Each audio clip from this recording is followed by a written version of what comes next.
Well, the budget, infrastructure spending, and tax cuts could be setting up the next political and economic battle, not in the halls of Congress, but between some Republican lawmakers and the head of the Federal Reserve. Steve Liesman explains. 2 days of grilling from the Republican Congress made clear that Fed Chair Janet Yellen is not yet willing to join the Trump economic party. While the stock market surges in anticipation of coming Trump policies, Yellen and the Fed have pretty much stood pat. Most of my colleagues decided that they would not speculate on what economic policy changes would be put into effect and what their consequences would be. That stance has led to criticism from Republicans like Senator Pat Toomey.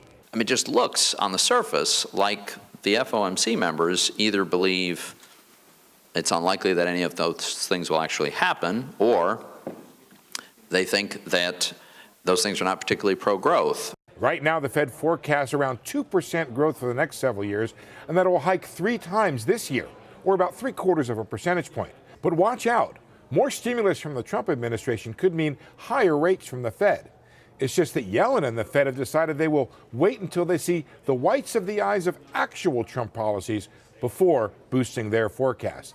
And that puts Yellen and the Fed in a tough political position. For now, Yellen can get away with saying correctly that nothing's been proposed.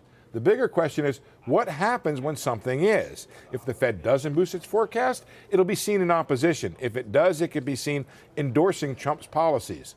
President Trump hasn't said much about the Fed of late. That could change if Yellen is seen opposing or not endorsing his policies, and change big league. For Nightly Business Report, I'm Steve Liesman.